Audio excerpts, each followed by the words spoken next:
Coming up in the rest of the sort of, again, December and going into January 2023. In December, our speaker is Dr. John Richmond. He's going to be speaking about health system emergency preparedness. John's been in SHA for a couple of years. He joined just as COVID was kicking off in early 2020, and he is now the program lead for our Masters in Public Health program in Health Management and Leadership. And then in January, we have Dr. Katie Biggs, who's going to be talking about making trials more inclusive. So Katie is a real clinical trials specialist here at SHA, and that'll be a really, really interesting session to look forward to in the new year. Again, Andy's putting links to book for each of those in the chat now. But today's speaker is Dr. Stephen Harris. He's been at SHA almost as long as I have. He joined in 2009. Stephen's background is in sociology. His first degree was in sociology, and then he did a PhD in health studies looking at conversation analysis of frequent attenders in general practice. He has a range of teaching and research interests, and he teaches across a number of SHA's taught programs and our short courses, as I've said. He's quite interested in a range of different research methods, particularly realist synthesis and realist evaluation. He's also someone who teaches and uses mixed methods approaches and qualitative research methods, and teaches on our short courses around these topics as well. So today Stephen's talking about proactive and reactive approaches to reducing risks in complex real-world evaluation. So I'm just going to switch over to Stephen's slides, if you just give me a moment, and then you can take over, Stephen. Okay, share now. Okay, over to you, Stephen. Thanks very much. Can everybody hear me? Excellent, excellent. Yeah. Thanks very much. So welcome everyone to this SHA mini-masterclass. If you're joining today or catching up on the recording. Today I'd like to talk about proactive and reactive approaches to reducing risk in complex real-world evaluation. And the latter part of this, I'm going to be talking about some current and ongoing methodological work that we're doing. So part one, I'm really going to be defining evaluation, so talking about what is evaluation, doing a bit of comparison with research and setting up the differences. And then looking at the challenges of real-world evaluation, what are the the key factors that we need to consider and problems that we might need to address in terms of developing methodology. And then the second part, I'm going to be talking about a project that we've been doing that was initially funded by the Health Foundation. It's been going on for a little while now, and we're looking at developing reactive approaches to risk reduction. And hopefully the first part and the introduction to that will demonstrate why it's potentially a useful area to move into. So I'm not going to spend too much time on the part one, but as I've said before, you've got access to the slides to go back and have a look at if you want to spend a bit more time looking at the content on those. But it's really just to establish the background. So starting off, what is evaluation? There's often considered to be four main perspectives in defining evaluation as opposed to research. The first one there is thinking about it as a dichotomy. So evaluation and research being mutually exclusive, completely different things entirely. And if anyone's used the HRA tool for defining what research is and had to decide whether a project should go in for NHS research ethics, for instance, you'd be very familiar with this position in which your work is either defined as research or as evaluation, and there's no crossover between the two. The second one there is looking at evaluation as a subset of research. So this view considers that everything is research, and within that research some of it is concerned with evaluation, and other elements of research aren't necessarily concerned with evaluation, it's pure science research and so on. The third one there, research being a subset of evaluation. If you're looking at it like this, you can consider that everything we do is evaluation, and within that, some of it can be defined as research and uses research methods. But the final one there, I think chimes a lot more with my experience in the sorts of work that we do here, where research and evaluation, they can be different, and some work definitely looks like research, some work definitely looks like evaluation, but they're not mutually exclusive. There's a bit of a crossover area, lots of grey area there, where you can use research methods for as part of an evaluation, or you can use evaluative methods within research. And there's quite a lot of grey area there, and this is the area that we do quite a lot of work in around here, and it's that can sometimes create difficulties with deciding things like ethics and governance and so on, and where and who should be going to for permissions and so on. So, I mean, if we are looking at the HRA decision tools to decide whether a project is research or evaluation, I've got this definition here from the UK Policy Framework for Health and Social Care Research, which defines research as an attempt to derive generalizable or transferable new knowledge to answer or refine relevant questions with scientifically sound methods. To me, this is a little bit strange in that a lot of evaluation outputs do give generalizable information and transferable new knowledge. They do answer or refine relevant questions and also use scientifically sound methods. So, you know, it doesn't seem to me as if there's a clear cut there really between the two. Research aims to generate new hypotheses or test a hypothesis, and a lot of new methods, particularly theory-led evaluation methods, do use hypotheses, testing, refinement as part of their main focus. Has clearly defined aims and objectives and seeks to answer a specific question or questions. And, you know, any evaluation proposal worth its salt will have aims and objectives and specific evaluation questions. I think there are some elements of this that do start to define evaluation from research, in that evaluation usually involves analysis of existing data. So quite often the focus is on what data is available rather than necessarily creating new data, but quite often it does as well through the administration of interviews, questionnaires and so on. And the second point there, the care professional and patient or service user have chosen the intervention independently of the service evaluation. Now, this is a very clear distinction and one that does very much hold true in that it's not down to the evaluator about who receives what intervention.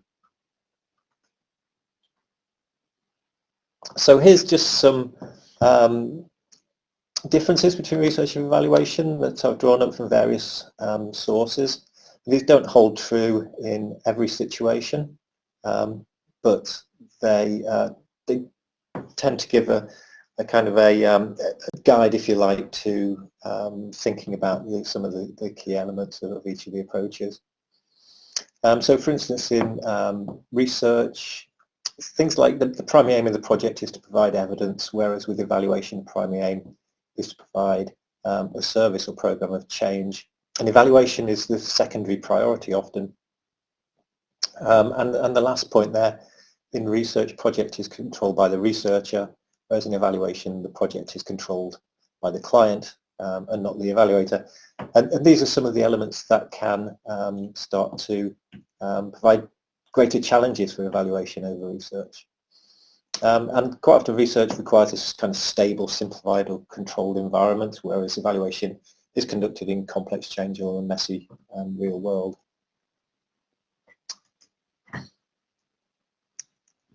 In terms of the approaches, methods and methodologies used in evaluation, there's a list here. The Better Evaluation website is a good source for anyone not familiar with evaluation approaches, and there's quite a list there and some short summaries and descriptions and so on. But here are some evaluation approaches that you wouldn't ever really expect to find being used in research projects. Things like most significant change, contribution analysis, causal link monitoring, outcome mapping, qualitative comparative analysis, and so on. Rapid evaluation, realist evaluation. That's one of these methods that's kind of crossed over into research, and in its early days was probably more suited to research than evaluation.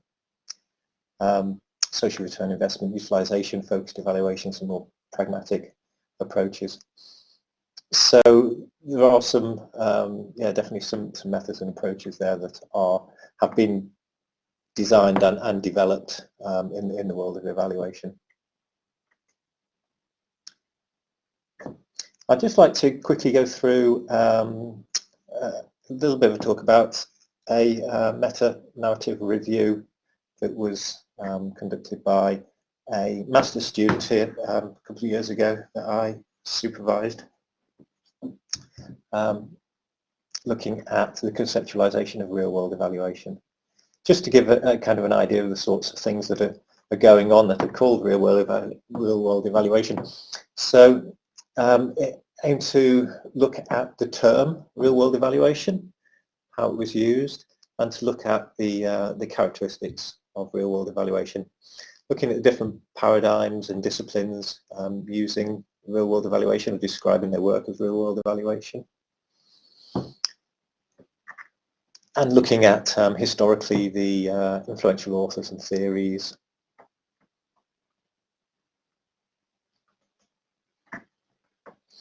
So there were 427 records returned through the search, and studies included in synthesis were 161 separate studies. And this is roughly how it kind of came together. These categories are not, they're more indicative than anything else. There were some that were difficult to decide on. It often wasn't clear in the methodology what the kind of the foundations or the epistemology of the ontology of the project was. But this is an indication really of the types of paradigms and how they fit in terms of numbers for these studies using the term real-world evaluation. So you see about 60% were positivistic studies, so any quantitative, looking at kind of average change and using statistical methodology to demonstrate causal relationships. About 27% were very pragmatic, so things like utilization focused evaluation and so on. Social constructivism accounted for a small amount, and realism accounted for about 7%. And there's a range of different academic disciplines, and some are focused, so health economics, psychology and psychiatry, for instance, focused in the positivistic paradigm. In terms of use over time, this is interesting. So from about 2014, the use of the term real-world evaluation has really increased. The drop-off here is just due to the publication lag from the cut-off date in June 2020. So this is the purple line there is all of the studies. The yellow line here is non-positivistic approaches, and pragmatic approaches down here, the grey line. But you see that no matter what the paradigm, the use of the term has increased quite considerably over the last few years. So what does real-world evaluation mean? And generally it reflects the nature of the real world, so it's quite often used to describe studies that are taking account of the complex, uncontrollable and diverse nature of the real world. So here we've got pragmatism, which is based around flexibility and usability, social constructivism around subjectivity, and more sort of naturalistic inquiry. Realism, more systematic approaches to try and work out understanding through theory development, and positivism, kind of objective and valid statistical approaches. But you see there all of the kind of elements here in terms of economic constraints, time, power distribution, perspectives and knowledge, social mechanisms, settings, populations, and so on. So really including all of this kind of messy real world influences. And there's a book called Real World Evaluation by Bamberger, Rue Mabry, which really highlights the pragmatic concerns of real world evaluation. So looking at the budget constraints, time constraints, data constraints, and political and organisational influences on an evaluation. And the book discusses how to take account of those in planning and conducting an evaluation. So this was a finding from the a meta-narrative review, so what real-world evaluation should look like. So a balance of pragmatism against scientifically robust approaches, providing useful findings for a range of people and purposes, incorporating acceptance of complexity, describing the context and context dependency, describing diverse outcomes rather than just a success or failure, an appropriate mix of methods and data sources, and quite happily this mapped really nicely onto the 10 key principles for real-world evaluation that we use in our teaching in terms of modules and short courses that has been developed over the last few years from feedback from delegates and students and from the evidence and from our own experiences of carrying out rather a lot of real-world evaluation projects.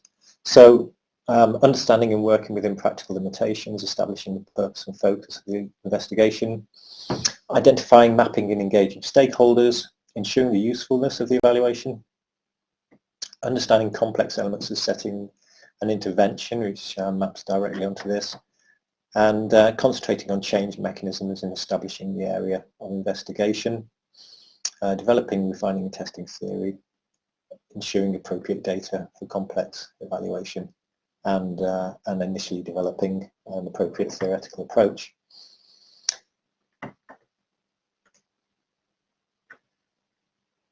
So why would we want to use real-world evaluation? And really it's sprung up from a realization of the limitations of traditional research approaches for assessing complex healthcare interventions, and particularly for not taking account of the context and of the elements of complexity. So the real world is changeable and messy. It's not controlled research environment. So interventions might work differently in different settings, for different populations outside of that controlled research setting.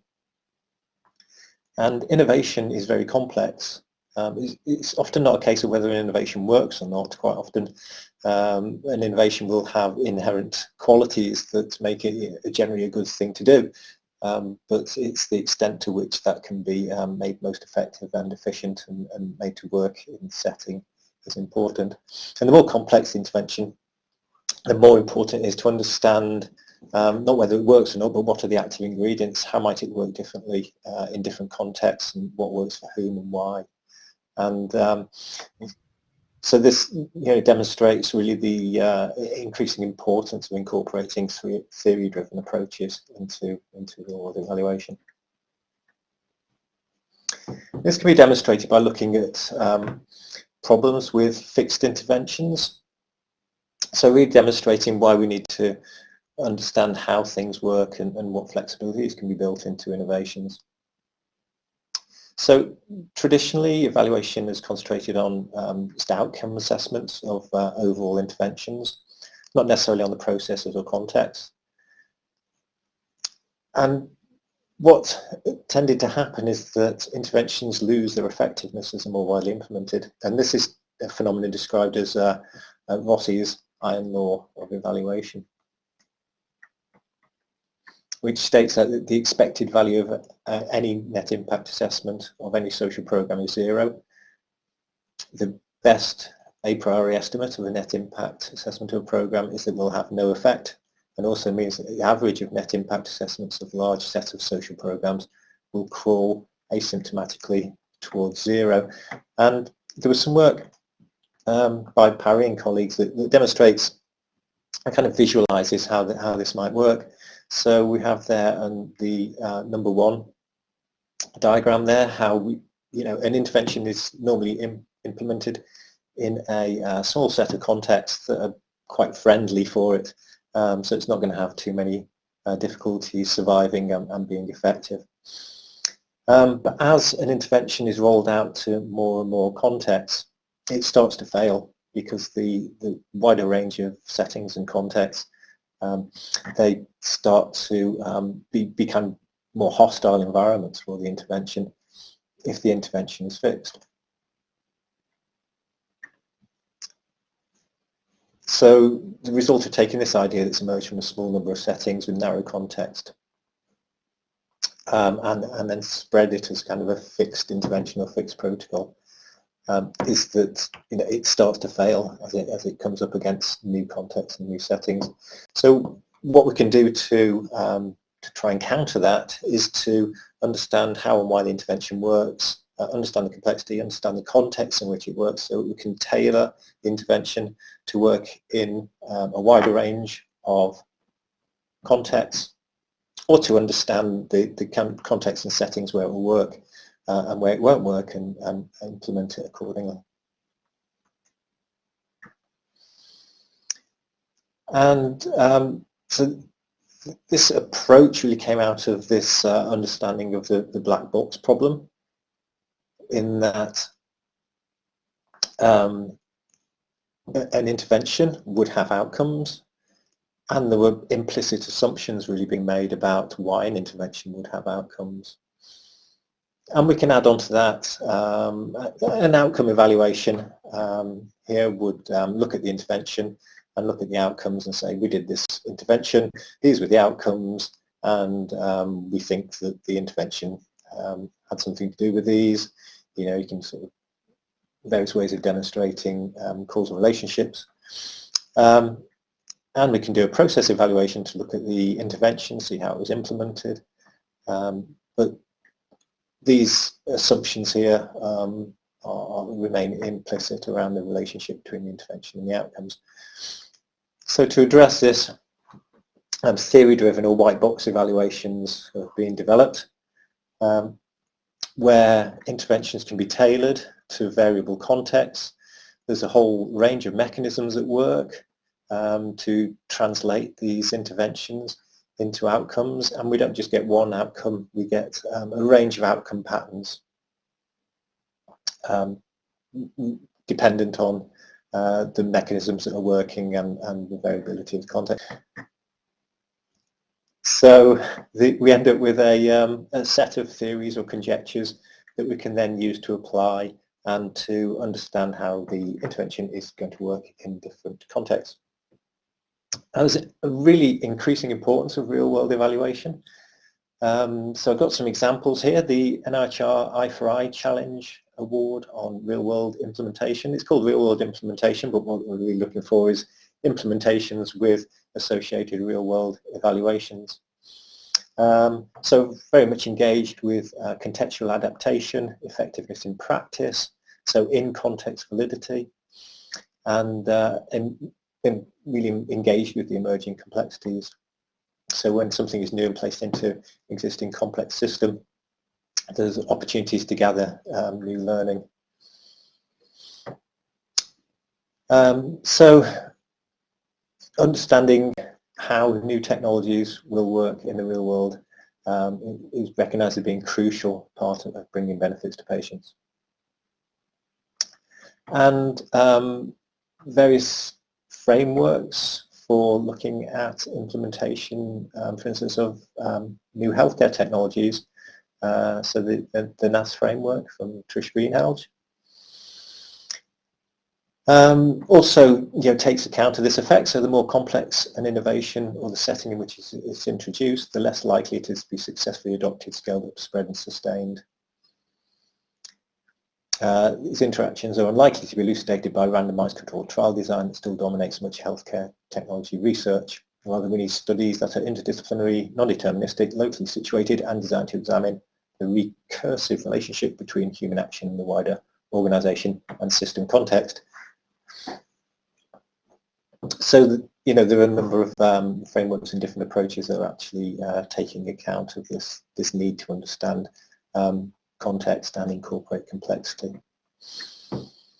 The NIHR as well have started, a famous research funder, started funding quite a lot of evaluation. I'm particularly interested in rapid evaluation, which is particularly important in evaluation of digital health technologies because of the rapid development of technology and so on. So they've funded rapid evaluation teams for health services, rapid evaluation teams for social services, and this one here that we're currently involved in a bid for, a rapid evaluation team for remote monitoring technology. So this takes one aspect of one of the real-world constraints that Bamberg was talking about, specifically the time influence. So if you've got limited time, how do you manage an evaluation? Whereas, ideally you would like to have a research project that went for 2 or 3 years. You might have 6 or 7 months to do an evaluation.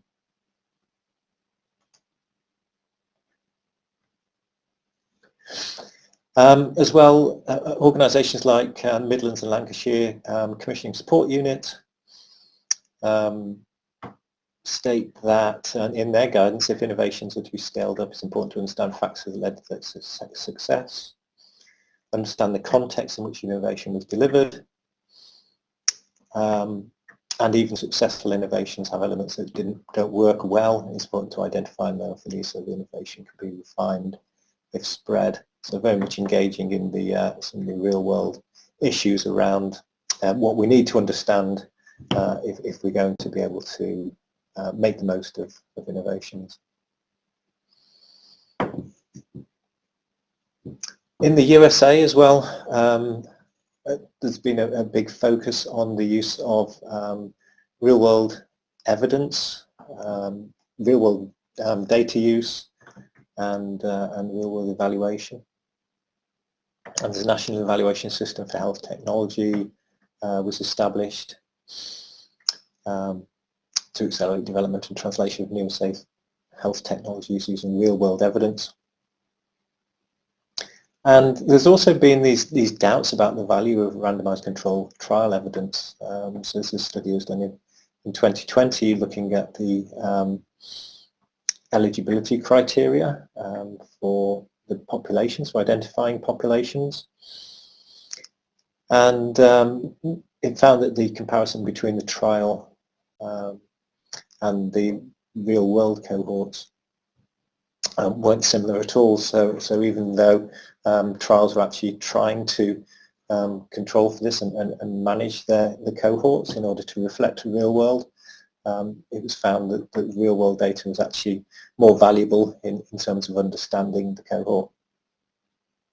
So it's been quite a big shift in the States around using this more real-world evidence, and it's estimated that about 50% in 2019, about 50% of FDA submissions for new drugs included real-world evidence studies.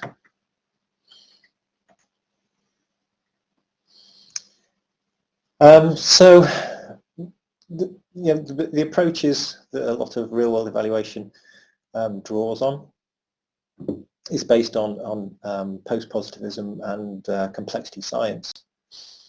And there's a couple of examples here from Michael Quinn Patton, who's very much on the pragmatic end of approaches.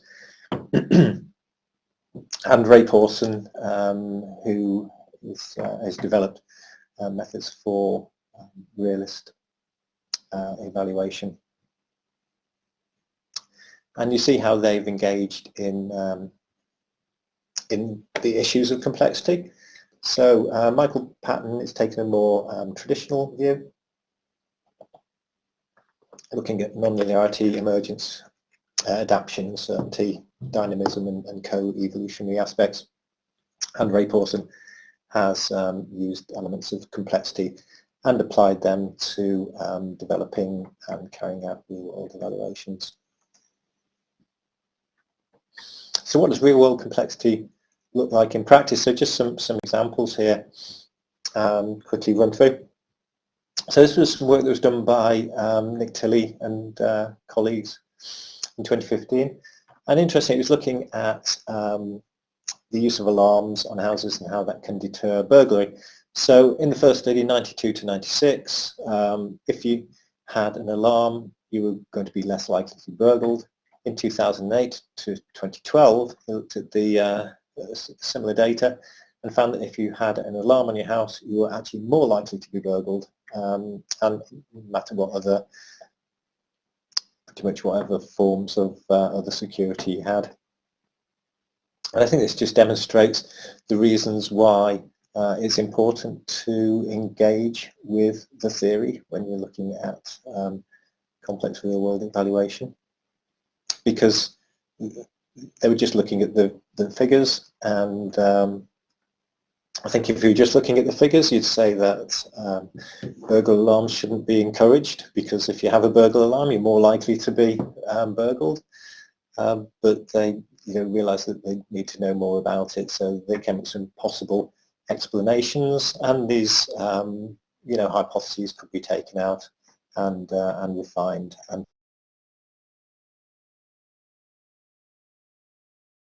context and why this anomalous result was being found. Here's an example from some work we did looking at scaling up shared care in hemodialysis.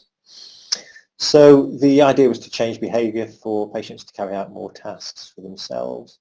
The initial theory was that nurses would train and educate patients to encourage more involvement. But then we had a report from a patient saying that peer support was important to encourage shared care to become a part of normalised culture. And we found that the doing observation and so on, the physical layout of the dialysis clinic and the scheduling of sessions either encouraged or discouraged this discussion with other patients, and there's opportunities for peer support. So then we're looking at, how can you get the intervention to fire for this to become normalised culture. So you could include the layout and patient flow as a fixed element of the intervention. You could go to each site and say, right, this seems to work. What you need to do is, have all your patients in a waiting room, bring them in together, have the beds close together and so on. Or find flexible ways of encouraging peer support and visibility of shared care that work at each site. So you should really be supporting the firing of the mechanism. So that's the most important thing, rather than following implicit assumptions about the change process. It's about understanding what the mechanisms are and being flexible enough to support those within each context. So kind of having kind of core and peripheral focus of the intervention. So just in summary, for real-world evaluation, there's some crossover between evaluation and research, but there are also lots of differences. There's increasing interest in real-world evaluation from funders, regulators, and so on. Real-world evaluation engages with complexity and context and seeks to explain causal mechanisms. It understands the messiness of innovation, and it's focused on tailoring interventions and choosing settings and understanding what works for whom, what context and why. I'm going to move on now to briefly talk about some work that we're doing with the Health Foundation. So there was a team of us involved in this. and from the University of Sheffield and Shire, and from Bath. We're looking at evaluations of health service quality improvement, and health service quality improvement is evaluations are a really nice case in point when we're looking at real-world evaluations, because they are quite complex and messy and innovation focused, and display all of those key characteristics of real-world evaluations. So quality improvement evaluation can be challenging for quality improvement practitioners.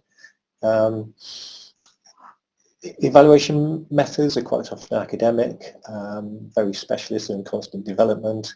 There's lots of guidance, and we'll say too much. Wide range of skills often required. QI evaluation can be challenging for evaluators because the focus is on the implementation project delivery. Often not designed to be evaluated. There are frequent changes to the intervention, limited opportunities for data collection and so on. And quality improvement evaluation can be challenging for everyone involved. So using different languages, having different expectations and goals and so on.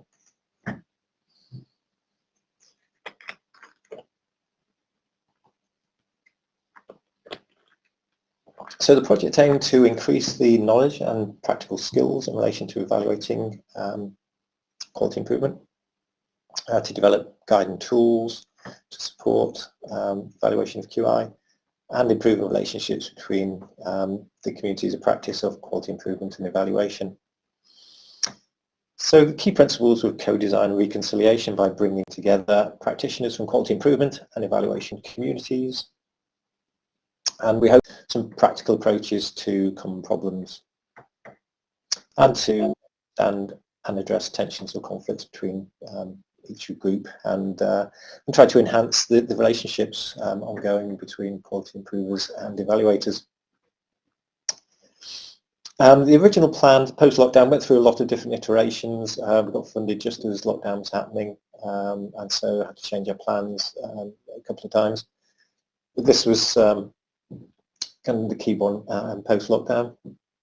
So work package 1, looking at evidence review; work package 2, some engagement events; and work package 3, blog surveys and workshops. Work package 1, we were looking at framework development using toolkits, frameworks, guides and guidance, identified by project team, Q community, the Health Foundation's Q community, and reference searches. Found 39 sources and summarised those. We found that the guidance was very heterogeneous. There were lots of different purposes and approaches, very detailed and prescriptive.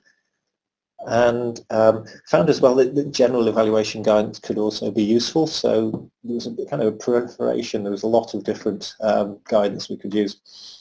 And it was very difficult to create a framework to review the empirical evidence through. And it reminded me of a previous experience. So in 2017, we published this paper, which is a review of evidence for evaluation guidance relevant to public health interventions, where we looked at 402 documents. We ended up with reviewing 48 and resulted in a list of 37 content categories after months of trying to boil these down and get them into categories that made sense. So in conclusion, there's a wide range of guidance. We managed to get it into a review that presented links to and reviews of 48 quality guides.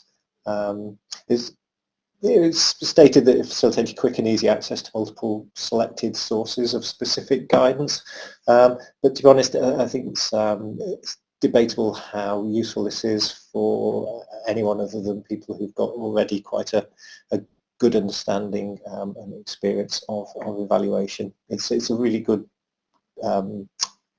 compendium of resources, but not really very practical or straightforward to use unless you've got a lot of experience.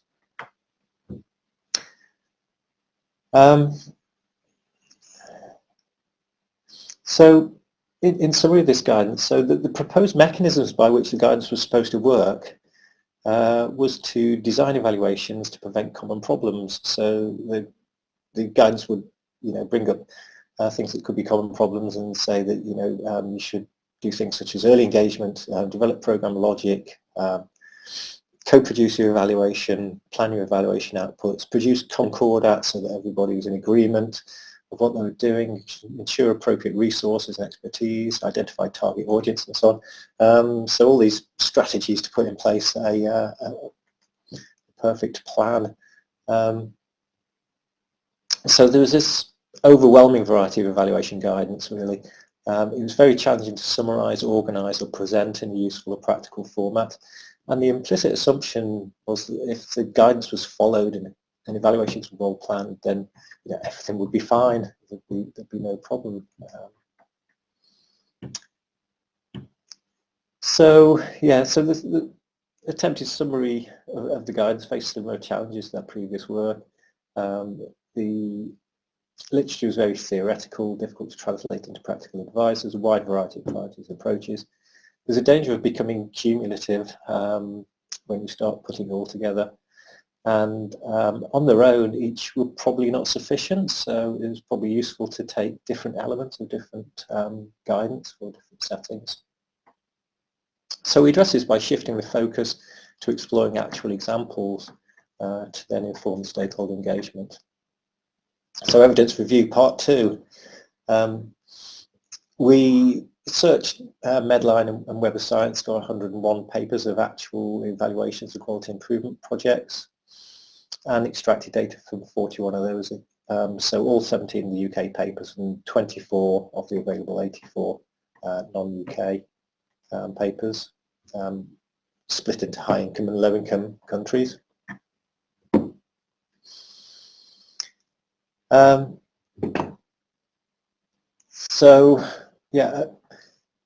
These actual sort of empirical examples of quality improvement evaluations, they often referred to established guidance, that they followed or referenced, but a wide range of difficulties were often reported. So we conducted a rapid focus search of literature, and part of that explored problems reported for evaluations. So here's just some examples. So the first one there, the quality improvement program finished 6 months before the evaluation ended, which meant that the evaluation learning couldn't be used to adapt the intervention. Issues surrounding data relating to the impact of the intervention, mean robust conclusions can't be drawn. The challenges of quantifying costs, so only tangible costs of QI were collected. Here, measurement is a highly technical task. So clinical teams had difficulty in evaluating the intervention. And this one, a more participatory, co-produced approach could help to surface assumptions, interpretations and interests, allowing for differences to be made, explicit and for the implications to be anticipated. And a number of issues here, including limited funding, meant that it wasn't possible to get any feedback from them receiving the protocol. So lots and lots of challenges and limitations, despite guidance being followed and cited. Now, there was a paper that looked at key challenges for quality improvement, and some of them are there, and some of these do relate to issues around evaluation. But what we don't really have are the key challenges for evaluating quality improvement. So within these projects, conforming to some of the key evaluation principles was often not possible or not considered high priority when there were, for instance, unexpected events or competing demands on resources or time.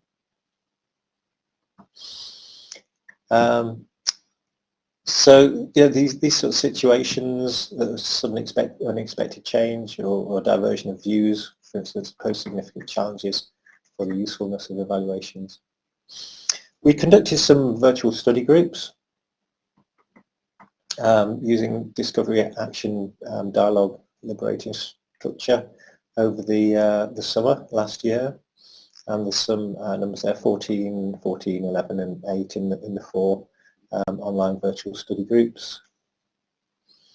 We had some initial themes and some final themes that were trimmed down because of the some of the practicalities around the time available and so on. But the final themes were defining evaluation data, evaluation methods, resources, knowledge and skills, timeliness, culture, context and stakeholder management. And we collapsed the collaboration engagement into the stakeholder management because there were also crossover issues.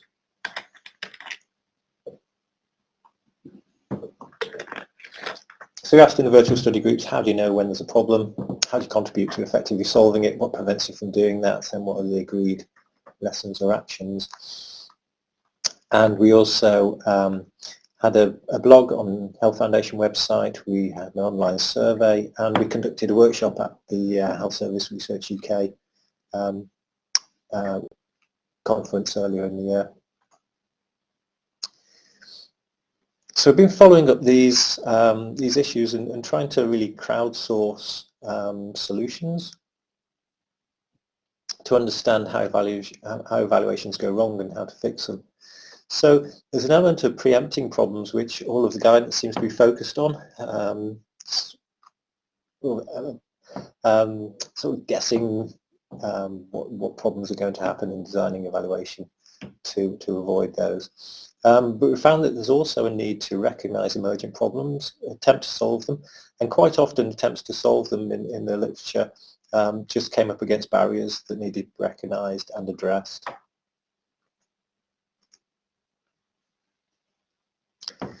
So here's just some of the key areas of investigation and some of the topics around those. So for instance, purpose and parameters of evaluation. Intervention not significantly mature or embedded. Stakeholder management and engagement, misunderstanding the purpose or process of the evaluation, or lack or loss of engagement or enthusiasm. So it's just a few examples there around the key areas of investigation. So here's an example around time and timeliness. So the proactive advice would be, get a sign up at the outset for strategies to address timing issues. How do you know when there's a problem? Could be unrealistic expectations recognised around the impact of the innovation. Evaluation could be driven at the wrong time, or could be late implementation.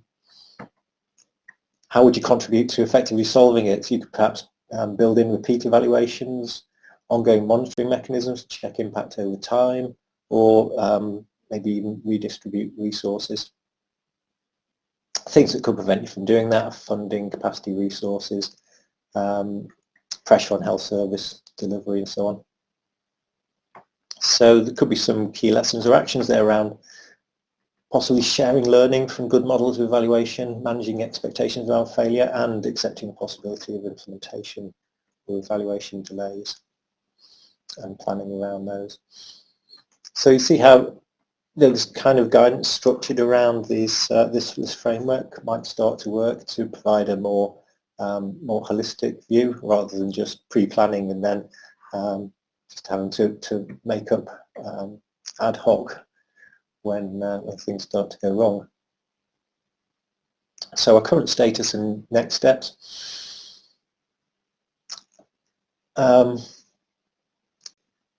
So yeah, real-world evaluation involves prioritization.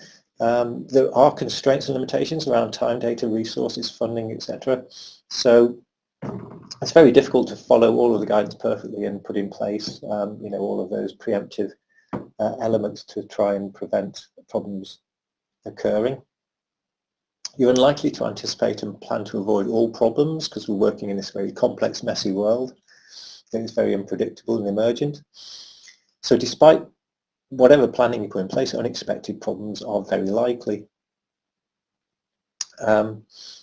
So current guidance suggests areas that benefit from this preemptive attention but lacks accessible practical advice and resources for when things go wrong.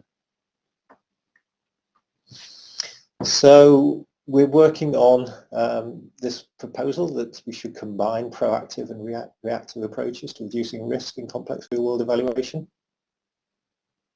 So we've made some useful foundations which have resulted in this exciting new direction for evaluation of quality improvement and other approaches to real-world evaluation. It's got some face validity. It really resonates with the experiences of evaluators and innovators and quality improvement practitioners. So all of these issues that we're bringing up really chime with people's experiences. And we're pursuing collaborative development of these principles or practical guidance grounded in this actual experiences and perspectives of these communities. So I'll end there. So any questions? I think we've got a couple of minutes for questions. Hi, thanks for that, Stephen. Yeah, we do have a couple of questions. Octavia, I think I've answered yours in the chat, but by all means, add anything else you want to while I'm chatting. But Robert Sandler has asked, what distinguishes an evaluation as a rapid evaluation? Do rapid evaluations have key features? Yes, they do. It's again, it's this trade-off really between what would you like to do and what you can possibly do to get the best outputs within those pragmatic constraints. And the key pragmatic constraint is time in a rapid evaluation. So there are various different approaches you can take. A lot of them are very practical in terms of possibly running investigations in parallel rather than sequential. So a lot of it has to do with the communication between different work streams and how they're organized, and streamlining of processes. For instance, if you were needing to get ethics approval, you would perhaps start off with something that's very straightforward and you can do now, and then ethics approvals that might require further information around the innovation that hasn't quite been fully bottomed out yet.